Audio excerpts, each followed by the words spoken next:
maior rede social do mundo é o alimento. Um restaurante serve para restaurar. Será que, sendo mais ambicioso, a gente não consegue restaurar um sentido de comunidade, algo em torno do alimento, de toda essa cadeia da qual todos nós dependemos? Meu Deus, é difícil a gente encontrar as pessoas que a gente admira tanto, assim, né? De fato, a sua comida é parte da minha vida. Eu tô realmente emocionada. Não devia ter trazido tapioca, devia ter trazido uma pinga.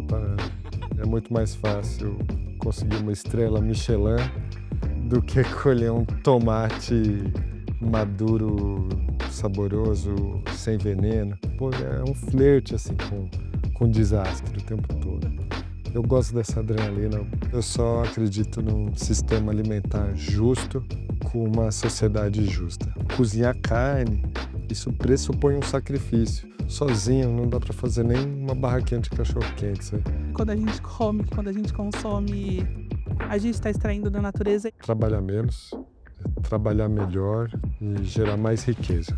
Riqueza compartilhada.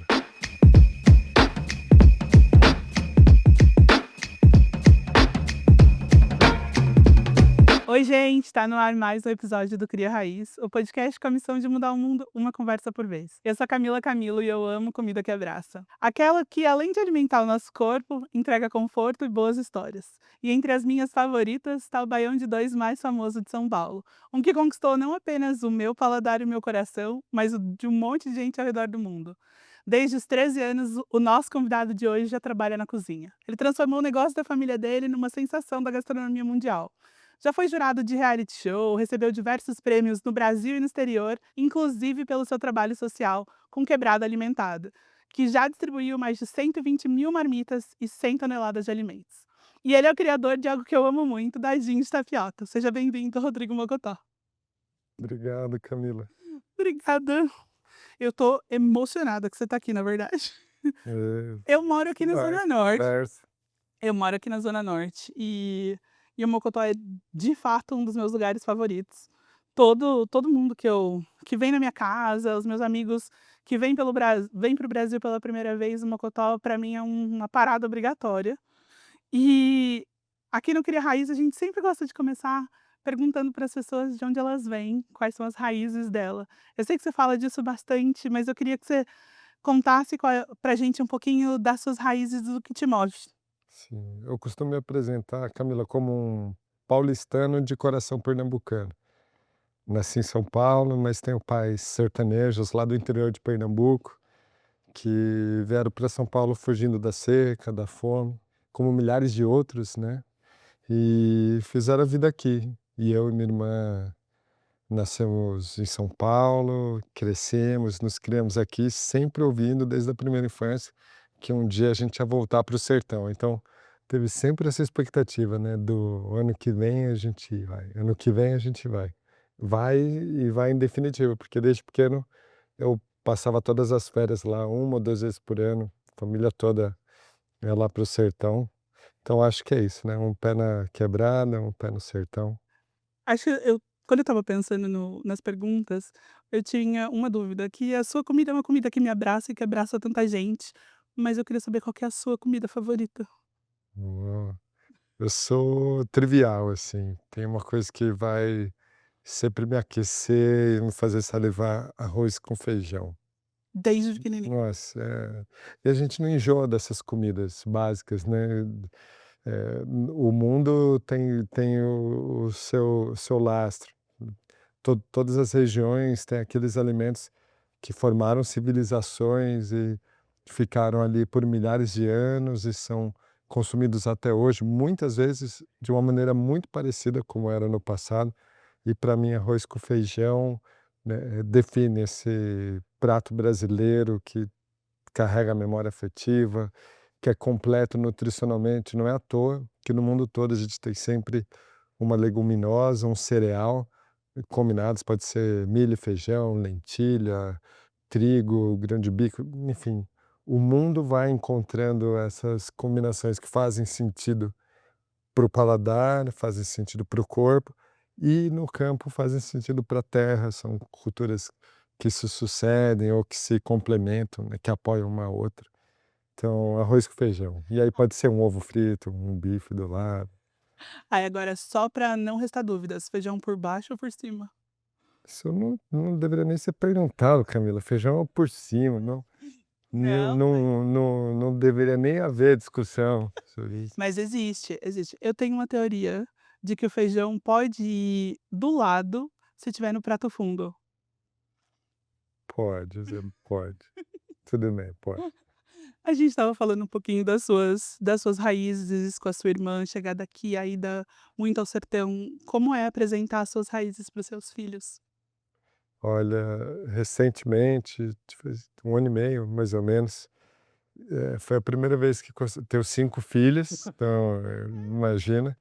E as mais velhas tinham ido quando eram pequenas, aí depois eu levei os pequenos, porque as mais velhas estavam com atividades na escola.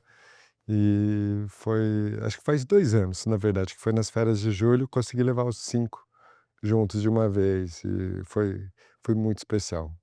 Eu tinha um receio deles, imagina, nascidos e criados em São Paulo, essa megalópole cosmopolita, esse caos, a dinâmica, e temia que eles se intimidassem por aquela aridez, pelo outro ritmo, a paisagem também que não tem aquela beleza óbvia, por exemplo, você vê a Mata Atlântica ou vê a Amazônia, tudo imenso, exuberante. No sertão, a beleza mais singela, ela está, muitas vezes ali escondida, tá esperando um olhar atento. E eu fiquei surpreso que eles se encantaram com primeiro as pessoas, o sertanejo ele tem, uma energia que só pode vir do universo ali, que é maior que tudo. E com a comida, com a paisagem, com a natureza, foi demais, Que foi demais. incrível. Falando em encantamento, eh, quando que você quando que você soube do seu encantamento pela cozinha? Olha, foi um processo. Eu, garoto, primeira coisa que eu lembro que eu quis ser, que eu sonhava em ser era veterinário, pra mexer com animais, assim.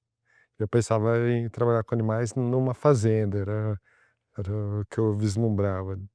E aí depois eu pensei em ser artista plástico, assim, mexer com design, com uma coisa, ainda meio criança, gostava das artes.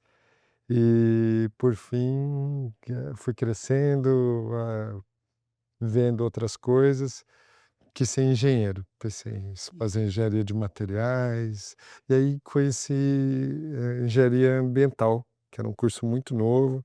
Falei: "Nossa, isso é legal, acho que é isso que eu quero fazer". Tipo salvar o mundo, Aham. era o que eu pensava: "Ah, vou sair formado meio Indiana Jones, vou ir com Greenpeace, lutar contra baleeiros em alto mar". E aí no meio do curso percebi que era mais fácil eu trabalhar para a companhia que pesca a baleia do Do que, e aí conheci gestão ambiental no meio do curso, larguei, eu era representante de turma, era super engajado, mas conheci gestão ambiental e pensei que tinha muito mais a ver comigo, a área de humanas, do que a de exatas, apesar de ainda, em alguns momentos, ter uma cabeça bem de engenheiro. Uhum. E aí fui estudar gestão e conheci gastronomia, porque uma colega de turma, da qual fiquei muito próximo, tinha um irmão que cursava gastronomia no primeiro curso de gastronomia da cidade de São Paulo de nível superior. Então, o cara estava na primeira turma do primeiro curso de gastronomia da cidade, do Brasil, inclusive. Então, pra você ver como era novo naquele momento, era ano 2000. E eu falei: "Gastronomia? Mas como assim, né, você vai pra escola aprender a estudar ou aprender a cozinhar, né, você vai estudar isso". Ele falou: "Sim, a gente aprende a cozinhar, aprende sobre açougue, peixaria, sobre fazer eventos, as cozinhas do mundo, italiana, administração de restaurantes, como fazer banquetes". Então eu falei: "Caramba, Que que legal, não mais sabia um que existia", universo. porque o Mocotó completou há pouco tempo 50 anos. Eh, eu nasci já nesse meio, só que além de ser um lugar muito peculiar, nossa família não tinha naquele momento acesso a restaurantes ou a viagens, assim. nem por recurso e nem por cultura, então era um mundo que eu não tinha tido nenhum contato. E eu me deslumbrei, eu me encantei com isso, porque ficava fuçando as revistas, os livros, ouvindo as histórias, descobria que São Paulo estava cheio de restaurantes, coisa que eu não via, não saía da Vila Medeiros, né. Aí eu falei: "Puts, isso deve ser legal. Será que eu podia fazer?" Porque eu já trabalhava no restaurante, mas trabalhava ajudando na cozinha, mas lavando louça, atendendo mesa, limpando o banheiro, saindo fazer compras e não dava para vislumbrar uma carreira ali dentro, era muito modesta, assim, com uma estrutura, acho que para ser bastante gentil, estrutura precária, assim, muito simples. E aí me catei, larguei de novo a faculdade, larguei engenharia ambiental, larguei gestão ambiental, aí fui fazer gastronomia. E aí foi que eu pensei, eu queria cozinhar como uma profissão, como uma carreira. Te faz feliz? Me faz muito feliz. Tem alguma coisa da vida de pregressa, de aspirante a engenheiro ambiental ou gestor ambiental que serviu para sua bagagem agora? Sim,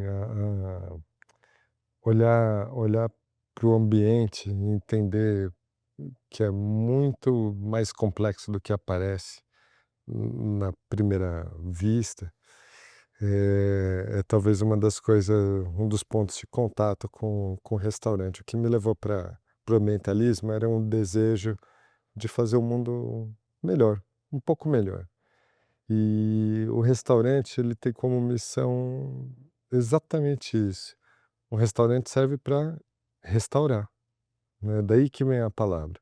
Restaurante é lugar de restauração, ou seja, em outras palavras, restaurante existe para que as pessoas saiam dali melhores do que entraram.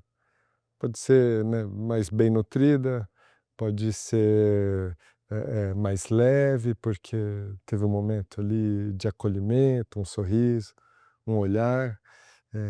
Pode sair melhor também com um outro entendimento das coisas. Por que que a gente serve isso e não aquilo? Por que que a gente exalta o produtor que garantiu que essa mandioca chegasse aqui? Por que que a gente serve as coisas do jeito que serve?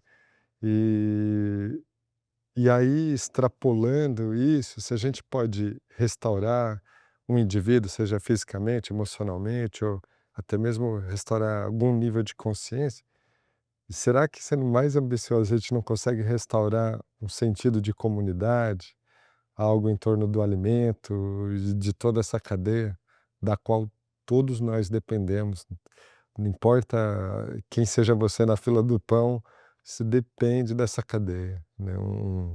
Um chefe chamado Alex Atala, que eu tenho certeza, né, que você e todo mundo que estiver vendo essa conversa conhece muito bem, ele me falou uma vez: "A maior rede social do mundo é o alimento". E eu concordo 100% com ele. E não. E falando em rede social do mundo, seu alimento, você começou a plantar também. Eu intuo que seja num espaço até de encurtar a distância do campo para a mesa, mas quais são os desafios desse outro lado também, né? Pois é, Camila, eu descobri muito rapidamente que é muito mais fácil conseguir uma estrela Michelin do que colher um tomate maduro, saboroso, sem veneno. Eu já fiz as 2 coisas e garanto que a estrela Isso é muito mais mais fácil. fácil, mais fácil. O sítio, que é o sítio Mulungu, em São José dos Campos, essa terra que a gente está cuidando há 4 anos, mais ou menos, ele foi pensado e concebido como um laboratório, porque a gente já tinha consciência de que fazer do sítio um fornecedor para o volume que os restaurantes precisam, faria com que a gente plantasse só coentro, Uhum. ou só mandioca, ou só abóbora, só e ainda assim seria pequeno.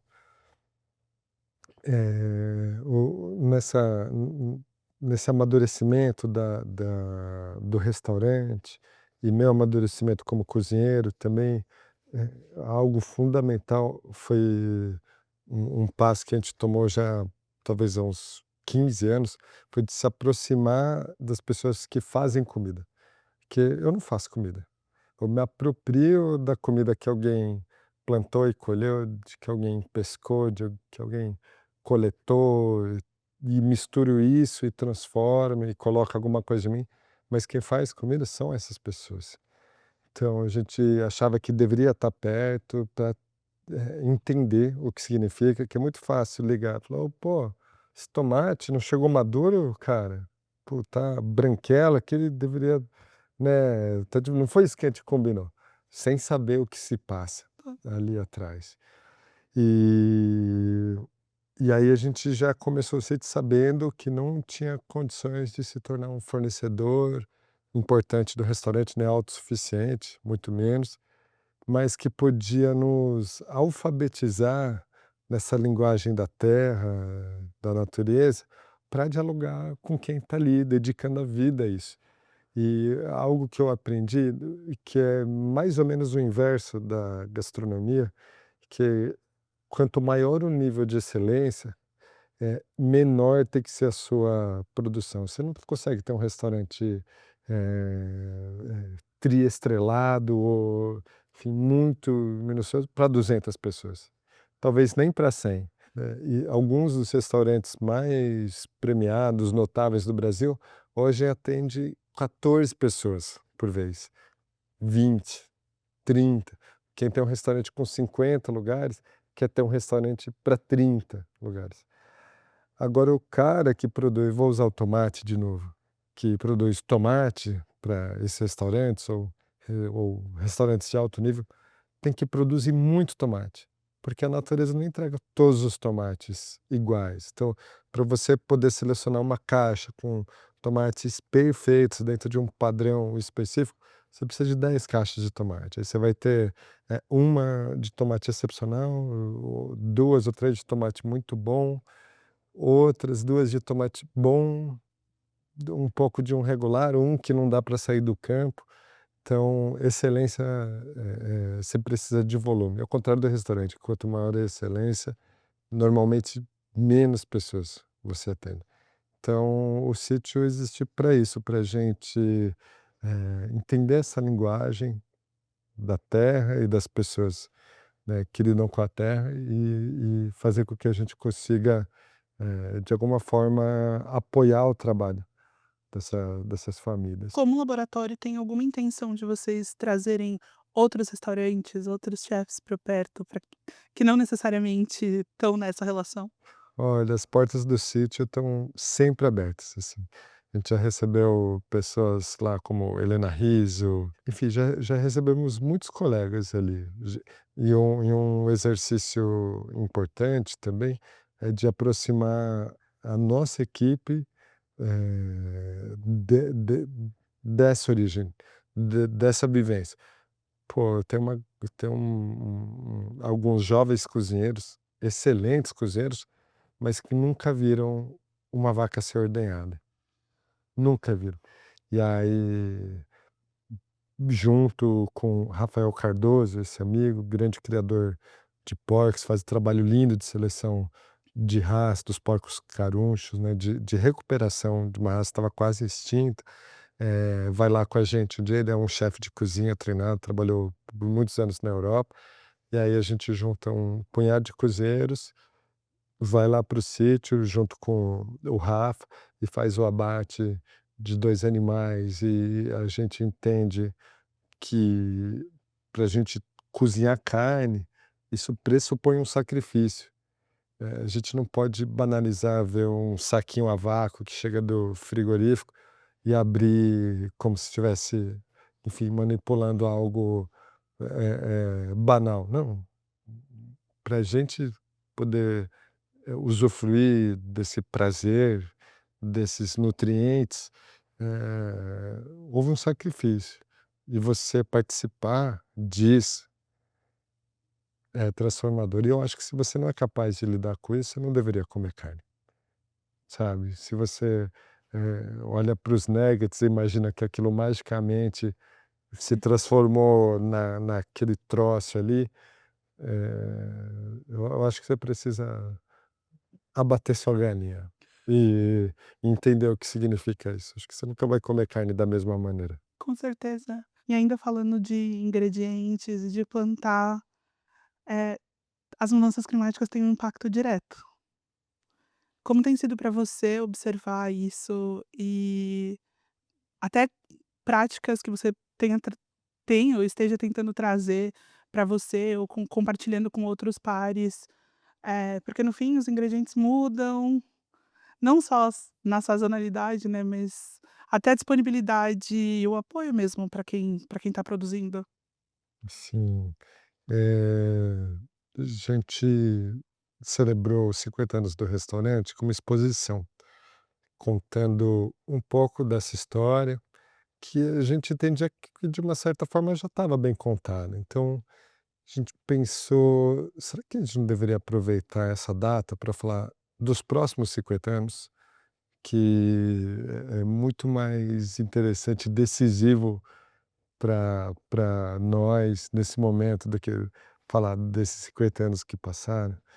E aí para a exposição eu propus um tema que era um restaurante melhor para o mundo, que a gente fica exaltando hoje estrelas e rankings e se perguntando quem é o melhor restaurante do mundo, quem é o melhor restaurante do país, qual é o melhor restaurante da cidade. E de maneira prática, objetiva, é impossível apontar isso. Como é que você vai comparar, né, o seu restaurante japonês favorito com sua pizza favorita, com o seu restaurante brasileiro Não dá. favorito? E um restaurante em Copenhague com um restaurante em Lima e outro, enfim, Tóquio, é impossível, né. E será que não era hora da gente deixar de olhar ou prestar mais atenção, não em quem é o melhor do mundo, mas em como ser melhor para o mundo? E foi uma provocação para nós mesmos. A gente entende, começou a olhar para o impacto do restaurante dentro da nossa comunidade já há algum tempo. E as pessoas começavam sempre, qualquer conversa, não tem muito tempo, com a pergunta: "Mas por que na Vila Medeiros?". Como se fosse por o Mocotó não estar ali, Uhum. como se não fizesse sentido. Eu que nasci e cresci na Vila Medeiros e demorei muito tempo para entender, e eu acho que não era nem ingenuidade, era ignorância mesmo, eu não conhecia a cidade, as muitas, São Paulo. Então eu falava: "Mas porque a gente está aqui". E hoje estar na Vila Medeiros significa mais que isso, porque estava na Vila Medeiros, mas poderia ter ido para qualquer canto da cidade. A gente recebeu um monte de ofertas e convites, bastante generosos para levar o Mocotó para outras partes, mas para a gente não faria o menor sentido. E uma vez um colega, que hoje deve ter mais de 100 restaurantes no grupo dele, falou: "Olha, tem uma oportunidade em Pinheiros, um ponto incrível e tal". E ele me lembrou não faz muito tempo do que eu respondi para ele, eh, e eu não lembrava. Ele falou: "Você lembra o que você falou?". Eu falei: "Olha, eu espero que eu não tenha sido mal educado, né". Aí ele falou: "Não, pelo contrário. Você falou assim: 'Olha, obrigado pela oferta, mas eu vou trabalhar para um dia você querer abrir um restaurante na Vila Medeiros. E Pinheiros já está cheio de bons restaurantes, eu não vou acrescentar, não vou fazer muita coisa pelo bairro'". E se isso naquele momento era intuitivo, hoje não, isso é afirmativo. A gente entende que o restaurante tem impacto, seja com as pessoas que trabalham ali, são mais de 80 pessoas que têm salários acima da média da cidade, né, do nosso setor, que tem grandes benefícios, tem bolsas de estudo, tem plano de carreira, e vão andando trabalhar. E quem, infelizmente, a grande maioria das pessoas que trabalha num restaurante em Moema, ou no Itaim, ou nos Jardins, não consegue morar nesses arredores, né. Então, pô, faz todo sentido ter um restaurante na Vila Medeiros. E aí, há pouco tempo, a gente abriu, há 2 anos agora, a A gente abriu na Vila Leopoldina, uma casa que foi um sucesso, assim, do dia um até hoje o bairro nos acolheu.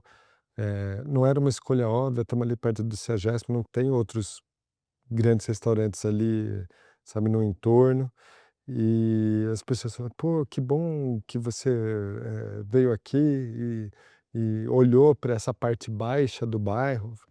E mais uma vez ignorância, eu não sabia que tinha parte alta, parte baixa. A gente só olhou para aquela esquininha, convite de um grande amigo, falou: "Olha, que tal fazer um Simpático esse restaurante?". lugar.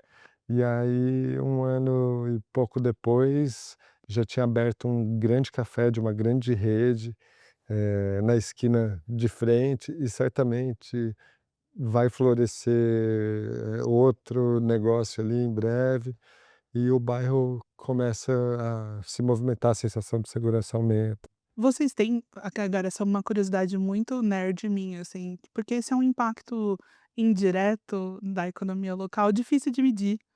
Não sei se você, tipo, tenta medir isso de alguma forma ou tá mais qualitativo para você observar, assim, porque eu consigo ver o desenvolvimento, sabe.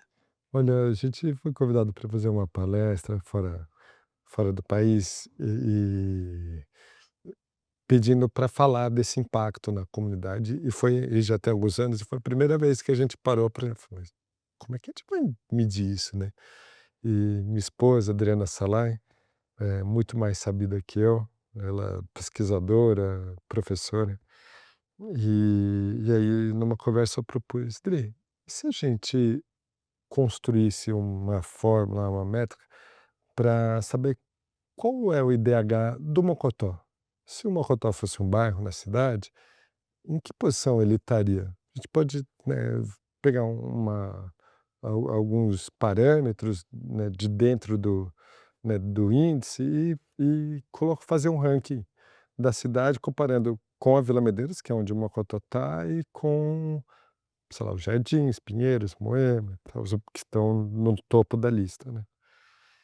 E quando a gente olhava para o recorte do Mocotó, pensando, né, como distrito Mocotó ali, a gente via, por exemplo, que escolaridade, a gente estava ali colado com Moema, que é um dos, bairros que tem maior escolaridade, enquanto a Vila Medeiros está ali no terço final da lista. Renda média, Mocotó estava, eu não lembro exatamente o valor, mas era R$ 2 acima da renda média de Pinheiros, que também estava No no topo. topo da lista, enquanto o Vila Medeiros estava ali, mais uma vez, no terço final da lista. E índices, por exemplo, de casa própria, pessoas que moravam em casa própria,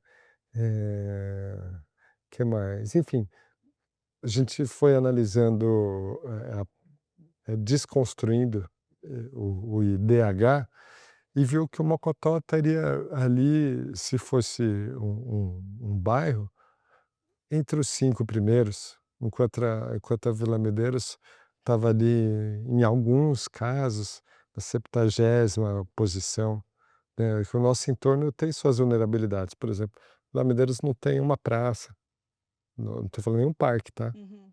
não tem uma praça, é muito pouco arborizado, tem pouco acesso a alimentos orgânicos, por exemplo, que são os desertos alimentares, né, que uma pessoa me corrigiu, falou: "Não são desertos, porque tem comida, só que a comida, muitas vezes comida ruim, ultraprocessada, né, com baixo acesso a alimentos, in natura". E a gente falou: "Pô, isso faz diferença". Imagina mais negócios prósperos no nosso entorno, o quanto de impacto isso gera. E, por exemplo, quem faz nossos uniformes é uma costureira do Local. bairro, que fazia uniformes escolares antes, e um dia apareci com o doma da faculdade, estava indo na na gastronomia, eu falei: "Dona Ivanilda, você não conseguiria fazer um negócio desse?". "Sim, com certeza". E aí entrega um doma perfeito, e hoje ela já fez doma para grandes companhias do Brasil e do mundo por conta das nossas parcerias, desde a KLM, a companhia aérea, até BRF, né, gigante multinacional, e lá na Vila Medeiros. lá no bar. E o seu Carlos, que, virou nosso fornecedor de hortifruti, a gente foi estruturando Com o ele. trabalho dele para ele conseguir nos atender, por exemplo, com 1 tonelada de mandioca por mês, descascada, padronizada, no tamanho certo, com, a bitola certa. Enfim, a lista é longa, E assim, a porque prosperidade para o seu e para os negócios de todo mundo que tá perto, né. sim, gosto muito do que o Danny Meyer fala, que é um restaurateur americano, que um negócio longevo, ele se apoia em 5 pilares. Primeiro, as pessoas que trabalham ali. Segundo, as pessoas que vêm nos visitar, né, os clientes. Terceiro, a comunidade. Quarto, os fornecedores. E quinto, só em quinto lugar, o lucro, né, porque por mais que seja bonito, todo romance, se o negócio não for próspero, ele não consegue reinvestir, nem nas pessoas, nem no entorno. Então, a gente acredita firmemente nisso. Eu tenho um quadrozinho aqui no programa que chama Climão com K, juro. Pra gente Ado pensar um pouquinho nas grandes questões e falar das coisas que são urgentes. Te escutando, eu tô com uma pergunta latente aqui dentro de mim, se dá pra fazer alta gastronomia com responsabilidade ambiental? eh, olha, a Adri me falou uma vez que olha para a gastronomia e entende como a arte dos excessos, né, quando você vê, né, o topo dessas listas, os grandes restaurantes do mundo, né, um excesso de serviço, é um excesso de luxo, é um excesso de comida, né, mais do que é saudável comer. Um excesso de técnica, um excesso de gente ali dedicada para servir para você um bocado ali de 20 gramas, um excesso de, preciosismo, então você recebe ali 10 quilos de peixe para usar só o miolo do miolo do miolo, né, um décimo disso, talvez. E ainda assim, eu acredito que esses restaurantes, eles têm um papel importante. Eles ditam tendências, eles fazem experimentação, eles apontam caminhos. E hoje eu vejo que é possível convergir essa esse trabalho de vanguarda da alta cozinha com responsabilidade social. Recentemente tive a oportunidade de fazer 2 viagens a trabalho e comer em 2 lugares que eu amo e que me inspiram em muitas coisas. Um deles, o Eleven Madison Park, em Nova York, um restaurante 3 estrelas Michelin, 4 estrelas New York Times, já foi apontado como o melhor do mundo. Pense, qualquer reconhecimento possível, eles já receberam. E que da noite para o dia, ele decide se tornar um restaurante vegano. Vegano, não vegetariano, vegano. Isso. Então a meta é manter o mesmo nível de qualidade e excelência e não usar nenhum produto animal, de origem animal. E eles conseguem. Recentemente eu fui e provei o menu vegano e não deve em nada ao menu anterior.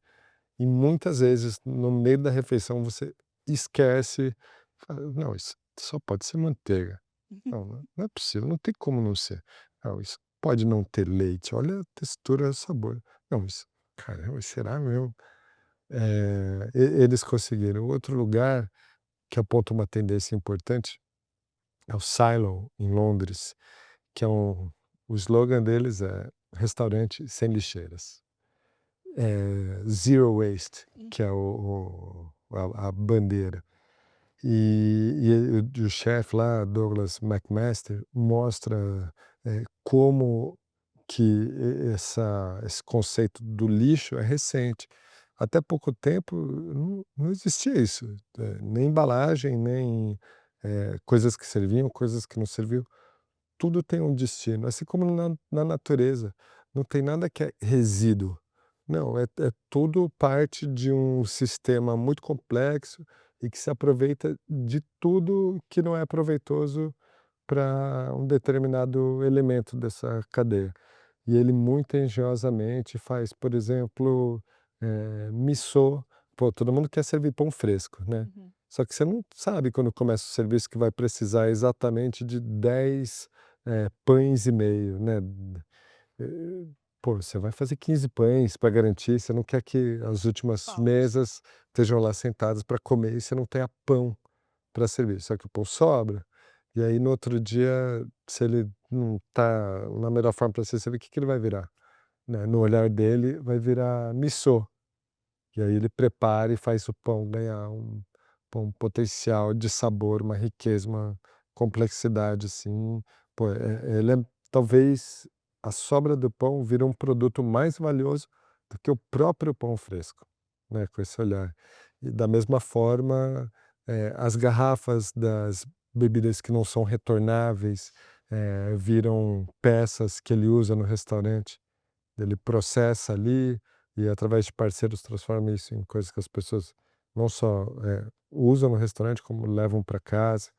Enfim, composta todo o resíduo, o que não tem como usar mesmo, vira composto que volta para o campo, e ele mostra que é possível. Se é possível em Londres, é possível em São Paulo, é possível, no interior, é possível em muitos Você lugares. tem conseguido adicionar dessas práticas no seu dia a dia? Sim, a gente tem há muito tempo trabalhado por isso, inclusive, eh coisas simples como falar para o nosso fornecedor que entrega ovos, por exemplo, são ovos orgânicos, de Piracaia, um ovo extraordinário, acho que talvez o melhor ovo feito no Brasil hoje, e ele nos entrega esses ovos numa grande caixa, que está intercalada por, né, toda aquela bandeja que a gente conhece de ovos, Uhum. porque não tem outro jeito de transportar o ovo, né, não dá para enfiar num saco igual só que a gente recebe essas caixas, a gente imediatamente tem que tirar, porque você não pode manter papelão dentro do estoque do restaurante, você já desocupa então você joga fora uma caixa novinha, novinha mesmo. E a gente falou: "Pô, Rafa, será que você não consegue reutilizar essas caixas? Porque elas estão perfeitas, a gente abre com todo cuidado, tá". Ele falou: "Posso sim, claro". E falei: "Então que tal quando você vier entregar, você já leva as últimas caixas". E fizemos isso com nossos fornecedores de cervejas artesanais, as grandes companhias já usam, né, caixas Retornar. retornáveis por causa, né, de uma escala muito maior, e fizemos isso com fornecedores de cerveja, com fornecedores de cachaça que conseguem, né, higienizar e reutilizar com toda a segurança as mesmas garrafas. Bem como outros fornecedores que entregavam produtos que tinham 2 às vezes 3 camadas de embalagem, que a gente só chegava no restaurante, abria, jogava fora, porque você não pode ter esse tipo de produto ali dentro para armazenar sem a embalagem o produto. E além de compostar todo lixo orgânico da cozinha vira composto, que vai para o sítio e volta como mandioca, abóbora, tomate, leite, enfim. E eu te escutando, fico pensando como a gastronomia e como o restaurante pode ser uma oportunidade de educação para quem vai lá, nesse sentido da melhor escolha. E aí acho que a minha pergunta para você é: como você vê esse processo? Né, e quais, se você tem alguma história dessa de tipo, tô compartilhando, tô contando o que eu tô fazendo e ver a reação das pessoas. Olha, eu acredito que os restaurantes e os chefes de cozinha hoje têm uma responsabilidade maior do que jamais tiveram. Os chefes de cozinha estão apresentando programas de grande audiência. Eh, você compara, por exemplo, o alcance de um chefe de cozinha estrelado e uma, né, estrela da TV. Hoje eles conversam com mais pessoas através das redes sociais que, grandes nomes da TV, assim, pessoas que a gente conhece da novela, né, da vida toda, e com mais gente até do que o jornalismo hoje. Então, junto com esse alcance, com esse poder, vem uma grande responsabilidade, parafraseando o tio do Peter Parker, né. Grandes Tipo poderes, grandes to bem, né. E é isso, a gente pode usar esse poder para vender margarina, né, uhum, caldo, um tablete, ou a gente pode usar esse poder para chamar a atenção das pessoas para coisas boas, pelo menos, do que a gente entende que é bom, sem querer ser maniqueísta, que uhum. estamos numa luta eterna do bem e do mal. Eu acredito que a gente precisa envolver o sistema todo, a grande indústria, os grandes frigoríficos, o agronegócio, a agroindústria, to todo mundo faz parte da solução. Eu não consigo visualizar um mundo com milhões de agricultores familiares garantindo alimento para toda a população mundial, mas eu acredito que um balanço é necessário aí. Tecnologia, essa sabedoria ancestral, a nossa necessidade de eh prazer na hora de comer, das coisas que a gente gosta de comer, com o que a terra pode nos dar sem ser exaurida, né. Equilíbrio é um conceito muito fácil de entender, mas muito difícil de praticar, né. Quando envolve concessões, então, em abrir mão, ainda mais difícil. Mas eu acredito que é possível, que a gente, acredito também que em algum momento vai ser forçado a isso. Só tenho aqui comigo que tem que ser antes de que seja tarde demais. Você comentou brevemente sobre o Greenpeace e me deu uma curiosidade de saber se essa como eu eu te escuto e eu vejo traços na sua trajetória que talvez você não esteja lá impedindo os baleeiros, mas tem o fogo ainda daquele ativista que queria entrar no Greenpeace. Como é que você está alimentando ele até hoje? Olha, eu considero que eu sou um cara do local, assim,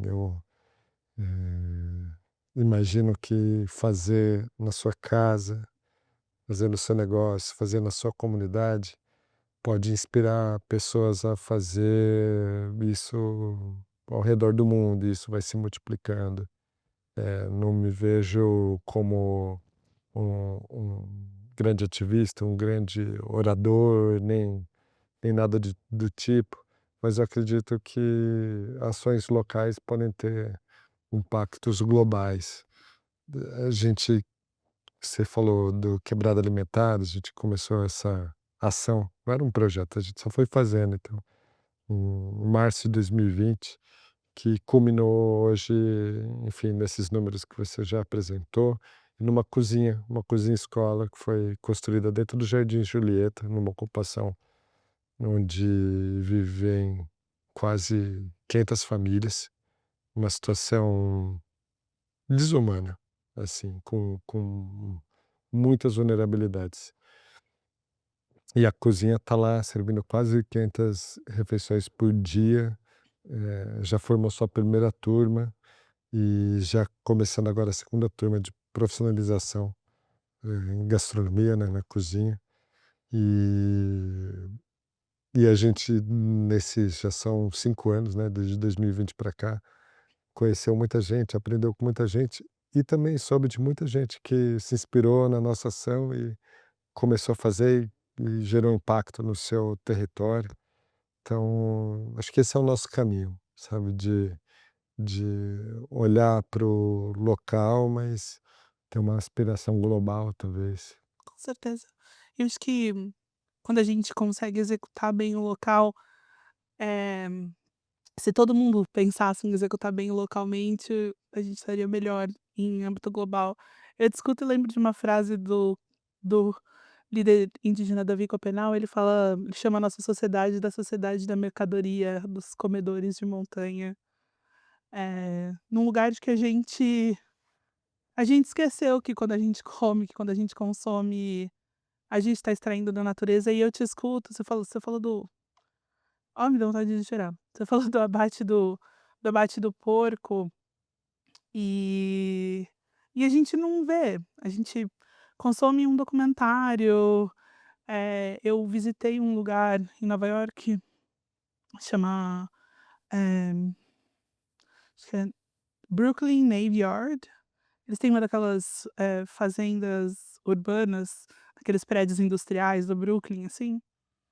E aí eles trouxeram 2 vaquinhas pra lá, eh, no telhado eles plantam mais temperos e começaram a servir as escolas do entorno do Brooklyn.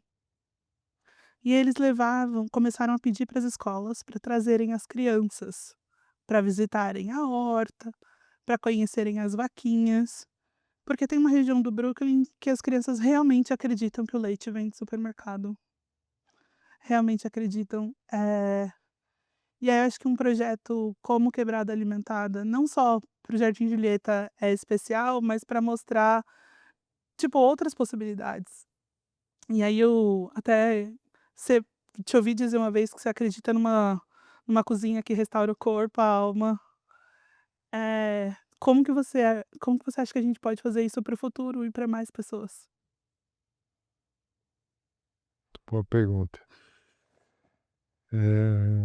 Eu assisti uma palestra uma vez e um alguém perguntou que se tivesse que escolher entre orgânico e local, o que que ela deveria escolher? E aí quem estava lá era uma produtora orgânica, engajada, né, na produção e na regulamentação dos orgânicos, falou: "Escolha local, é mais importante do que o orgânico".